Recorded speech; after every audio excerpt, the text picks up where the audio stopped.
Friends, ഒത്തിരി ഒത്തിരി സ്വപ്നങ്ങൾ സീരിയലിൻ്റെ ഇന്നത്തെ എപ്പിസോഡ് റിവ്യൂയിലേക്ക് എല്ലാ കൂട്ടുകാർക്കും സ്വാഗതം. അങ്ങനെ തന്നെ ഇഞ്ചപ്പനും അതുപോലെ തന്നെ വിവേകും കൂടി സംസാരിക്കുന്നുണ്ട് കേട്ടോ.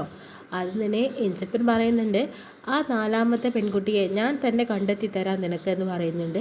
നീ വേണ്ടാത്ത പണിക്കൊന്നും നിൽക്കണ്ട ഇഞ്ചപ്പ, ഒരു കാര്യം മനസ്സിലാക്കണം, ഞാൻ ആരാണെന്ന് നിനക്ക് അറിയില്ല, നീ ഇവിടെ തന്നെ നിൽക്കുക, ഇന്ന് അവളുടെ ഫോട്ടോ ഞാൻ എടുത്തിരിക്കുമെന്ന് പറഞ്ഞു പോകുന്നു കേട്ടോ. ആ സമയത്ത് തന്നെ വിവേക് വീണ്ടും വീട്ടിലേക്ക് തന്നെ ചെല്ലുന്നു. അപ്പോൾ മല്ലിക വാതിൽ തുറക്കുന്നുണ്ട്.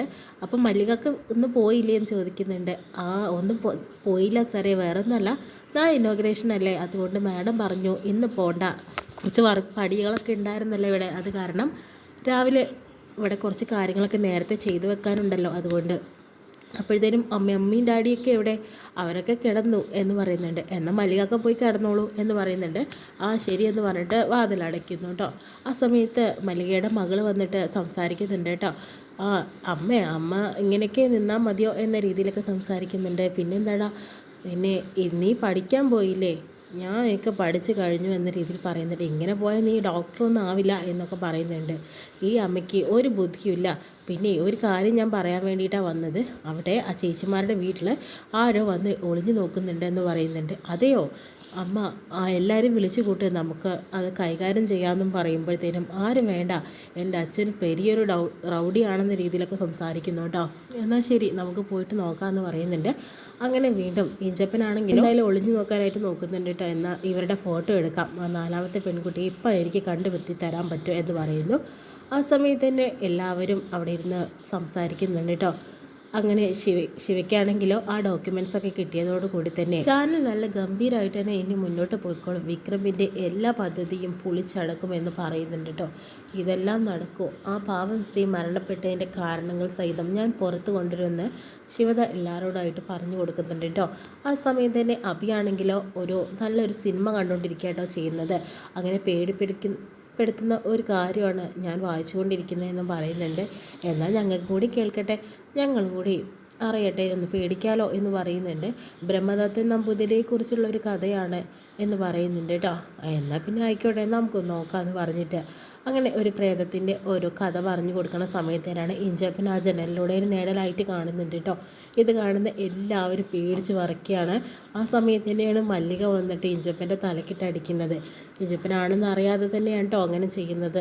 അപ്പോഴത്തേനും അങ്ങനെ ബോധം കെട്ട് ഇഞ്ചപ്പ വീഴാണ്. ആ സമയത്ത് തന്നെ, എടാ നീയാണോ ഇങ്ങനെയൊക്കെ ചെയ്തത്, ആ 4 പെൺകുട്ടികളുടെ ഫോട്ടോ എടുക്കാൻ വന്നവനാണോ എന്നൊക്കെ പറഞ്ഞ് വീണ്ടും തന്നെ പ്രശ്നം ഉണ്ടാക്കുന്നുണ്ട്. അപ്പോൾ കുട്ടി പറയുന്നുണ്ട്, അമ്മ ഇത് വലിയൊരു പ്രശ്നമാവും തോന്നുന്നുണ്ട്, എല്ലാവരും വിളിച്ചു കൂട്ടാം, അമ്മ ഇയാൾ കൊന്നോ എന്നൊക്കെ ചോദിക്കുമ്പോൾ എല്ലാവരും കൂടി വരുന്നു. ആ സമയത്ത് തന്നെ വർഷയോട് പറയുന്നുണ്ട്, നീ എങ്ങോട്ടേക്കാണ് വരുന്നത്, നീ ഒളിച്ച് നിൽക്ക്, ആ വിവേക് ഇപ്പോൾ വരും കൂടെ എന്ന് പറയുന്നുണ്ട് കേട്ടോ. എനിക്ക് ഒറ്റയ്ക്ക് നിൽക്കാൻ പേടിയാണ്, നിനക്കല്ലേ പേടിയൊന്നും ഇല്ലയെന്ന് പറഞ്ഞത്, നിനക്കിനി പേടിയാണെന്നാണോ നീ പറയുന്നത്, എന്നാൽ നീ ഇവിടെ നിൽക്കുമെന്ന് പറഞ്ഞു പോന്നു.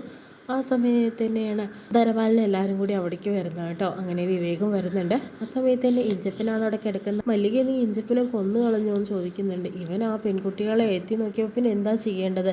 അപ്പോഴത്തേനും വസുത പറയുന്നുണ്ട്, അത് തന്നെയാണ് വേണ്ടത്, തലക്കടിക്കണം എന്ന് പറയുന്നു.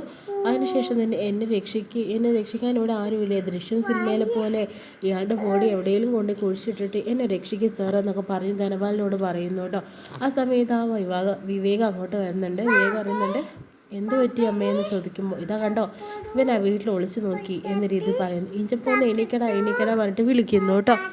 ആ സമയത്ത് ഇഞ്ചപ്പൻ എണീക്കുന്ന സമയത്താണ് ഇഞ്ചപ്പന് ബോധമില്ല കേട്ടോ.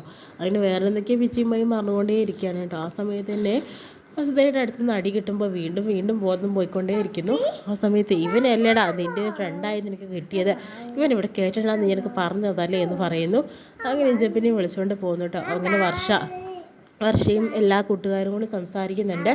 വർഷ പറയുന്നുണ്ട്, ഇനി ഞാൻ ഇവിടെ നിന്നിട്ടുണ്ടെങ്കിൽ അത് ശരിയാവും തോന്നുന്നില്ല, കാരണം നീ കൂടി പ്രശ്നമാവുള്ളൂ, എന്നാൽ നമുക്ക് ഇവിടുന്ന് മാറാം, പക്ഷേ കുറച്ച് ദിവസം കൂടി കഴിയാം, നമുക്ക് ഇവിടുന്ന് മാറാം എന്ന രീതിയിൽ വർഷയും സംസാരിക്കുന്നുണ്ട് കേട്ടോ.